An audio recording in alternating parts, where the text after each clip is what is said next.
Bonjour tout le monde et bienvenue dans Découvre Bitcoin, je suis Roxy et je réponds à vos questions par rapport à Bitcoin. Nous avons la question de La Broche Lyon, qui est un restaurant à Lyon, figurez-vous. Salut, merci pour tes vidéos, c'est très intéressant.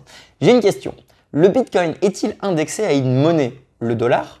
Puis en fonction de la valeur du dollar, la valeur d'un Bitcoin évolue en euros, etc. Merci beaucoup à toi pour ta question. Non, le Bitcoin n'est pas indexé au dollar. Hein. Ça voudrait dire en fait qu'il y a une parité, on va dire, officielle et qu'à chaque fois que l'un change, l'autre change. C'est un taux de change en réalité. Donc c'est simplement un taux de change. Et comme il y a un taux de change, donc Bitcoin par rapport au dollar, qui est d'aujourd'hui du coup 50 000, on va dire, il y a un taux de change Bitcoin euro, qui est du coup 46 000 ou peu importe le montant. Donc Bitcoin a un taux de change par rapport à toutes les monnaies étatiques, donc les 250 monnaies ont tous un taux de change avec Bitcoin, de la même façon que toutes les monnaies ont un taux de change entre elles. Donc il y a un taux de change entre l'euro et le dollar, il y a un taux de change entre le franc suisse et l'euro, de la même façon qu'il y a un taux de change entre Bitcoin et le franc suisse et Bitcoin et l'euro.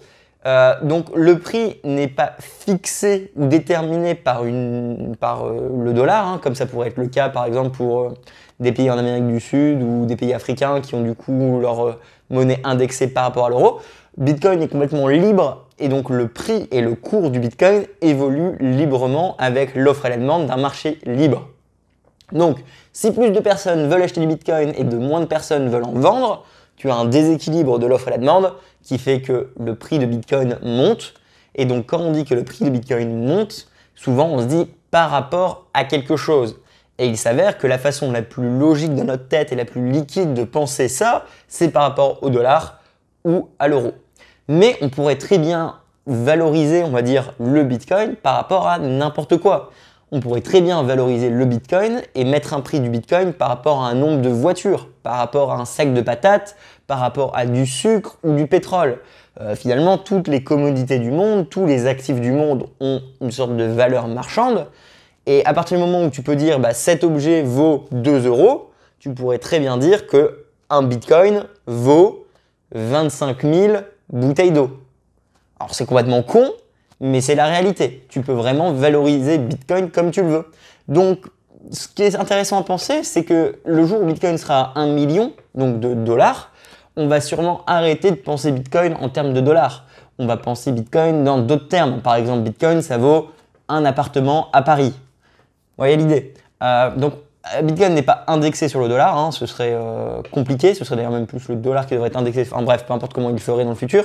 Donc voilà, Bitcoin, c'est simplement un taux de change par rapport à ce qu'on peut échanger et obtenir avec. Un Bitcoin égale un Bitcoin. Par contre, ce que tu peux obtenir avec un Bitcoin, c'est ça qui change. Donc dans le passé, un Bitcoin équivaut à une bicyclette. Il y a quelques années, un Bitcoin équivaut à une BMW. Aujourd'hui, un Bitcoin égale une Porsche.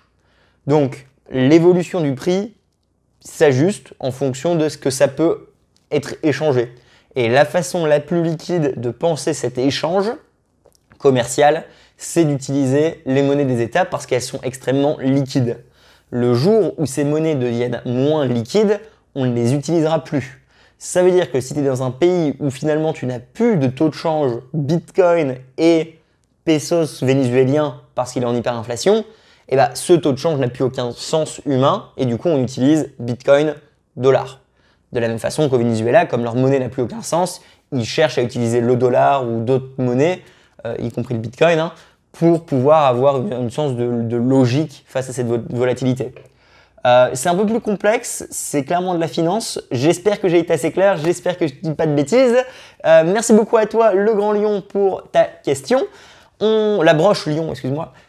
Si vous en avez d'autres, posez dans la description. Sinon, mettez-moi un like, partagez, commentez. On se voit la semaine prochaine pour une autre vidéo. Et merci beaucoup de continuer à me soutenir. À la prochaine. Tout le monde doit devoir faire un choix dans le futur. Adopter Bitcoin ou l'ignorer? Ça va être lequel le vôtre?